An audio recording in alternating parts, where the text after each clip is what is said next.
Hey everyone, Eric Dutram here with the latest edition of the Dutram Report, the podcast on ETFs and more.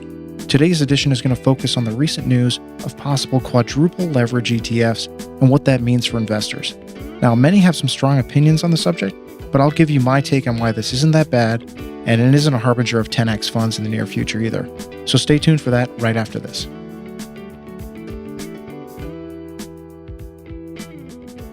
So the SEC recently received a couple of requests for some new ETFs from a provider called ForceShares. Now, these are kind of first-of-their-kind products. They go for quadruple leverage, which resets on a daily basis, tracking the S&P 500. So the funds, they got the tickers of up for the 4X version and then down for the negative 4X version. So what does this mean? Well, let's take, for example, if the S&P 500 went up 1% in a day. The up fund would then go up 4%. Meanwhile, the down fund would go down 4% on that day. So you're going to get that quadruple leverage, but it resets on a daily basis. Now, initially, these were approved by the SEC, but there's a huge upheaval in the market. People were basically freaking out about this and were concerned that, what's next after this? 5X, 6X, 10X? Where's the limit for these sort of things? So the SEC listened to some of these concerns, and now a second look is underway, and it remains to be seen if these products are actually going to go through or not. Now, people go back and forth on this, and I've seen varying opinions on it. But to me, I say, what's the big deal about these 4X funds? There are plenty of volatile ETFs already on the market, and people don't seem very concerned, so we can't really pretend like this is the SEC or investors out there helping out the small guy and protecting him from some terrible investments. Let's take VXX, for example, or its 2X cousins, UVXY and TVIX. So UVXY and TVIX, they offer double leverage on short-term volatility futures, and they're both down over 73% just in the first 5 months of the year.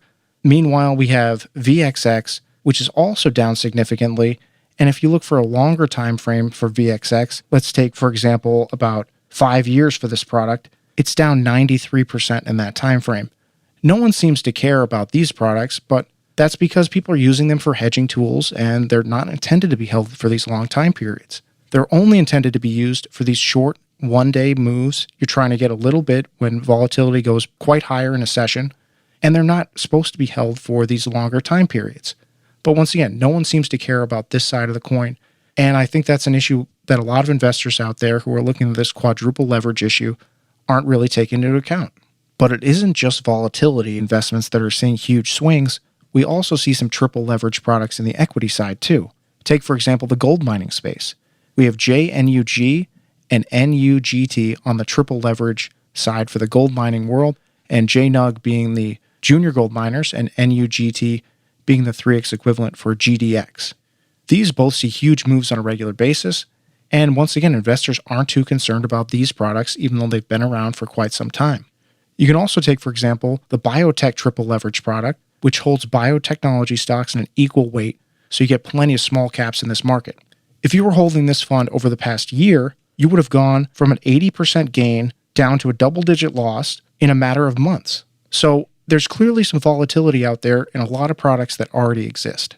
Why are those, which can arguably see more frequent big drawdowns than a broad market 4X fund, why are they okay, but the new ForceShares products are not? Heck, BRZU, which is a triple leverage Brazil ETF, was down almost 50% earlier in May in a single session.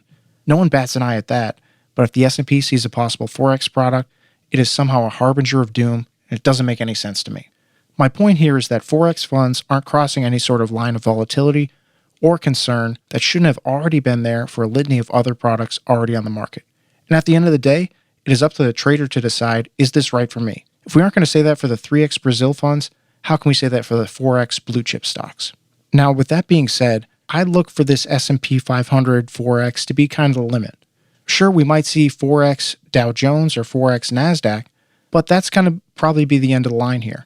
Well, why do I say that? Well, a big issue is with these products, they take the 4X return for a single session, so you don't want to see a market go down over 25% in a single day. That's because obviously 4 times 25 is 100, and you can't lose more than 100%, so the funds would run into a real issue if they were somehow down more than 25% in a single session. I think you can get by with a lot of the big name indexes and especially with the lower volatility you see in the large cap blue chip names. But if you go down in the small caps, or heaven forbid, natural gas or gold miners, you're probably going to see some really huge moves that could stretch into that 80-90% loss range for a single session. Obviously, no one wants that, and I think you can get away with it in the S&P 500 market, especially if you look to the biggest losses the S&P 500 has ever seen in a single day. The biggest single-day loss for the S&P 500 came on Black Monday all the way back in 1987. The S&P 500 went down over 20% in a single day. Now, let's pretend these Forex funds existed at that time.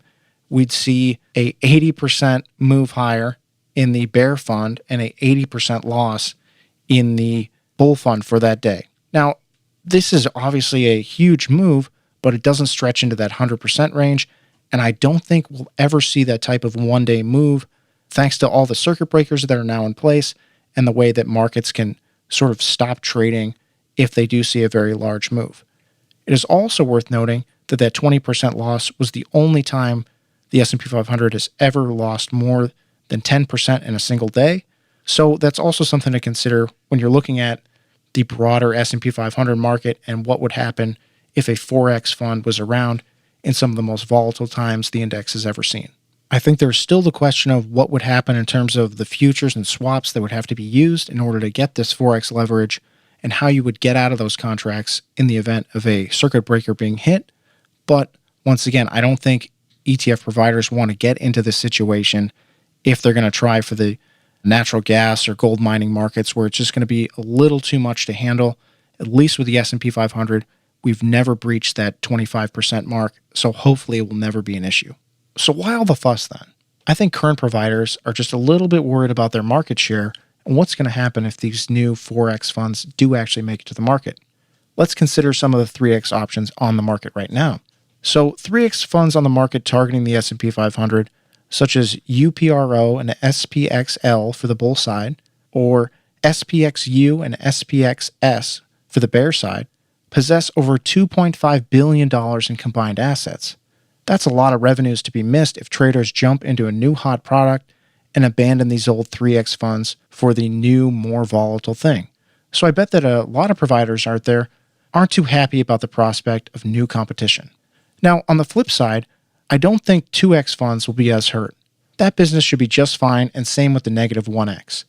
Those products tend to be a little more for the longer-term investor, even though they're supposed to be held for a single day, and you're not going to get quite as much volatility. And I think if anyone wanted the more volatile products, they would have already switched to the 3X funds anyway. It has to be mostly this, as it certainly can't be worry over investors accidentally stumbling into these and seeing their money vaporized. If that was the case, products like VXX or BRZU wouldn't exist. But either way, rest easy, because even if the Forex and negative Forex funds get approved, it is extremely unlikely to get wilder than this. Okay, everyone, that's about all the time we have for today. I hope you enjoyed this edition of the Dutra Report and hearing my thoughts on the world of leveraged ETFs. Tune in next week for a look at mergers and acquisitions, as I am interviewing one of the key members at Index IQ to talk about the market and their M&A fund too. But for my thoughts on the ETF world, make sure to go on over to Zacks.com and check out the ETF Investor Service, which includes my top picks and commentary on the markets. And don't forget to find and review the Dutra Report on iTunes. And if there are any topics you want us to discuss, feel free to reach out at podcast@Zacks.com, my Twitter page @EricDutram, or leave us a comment on Facebook as well. But until next week, for Zacks.com, I'm Eric Dutram.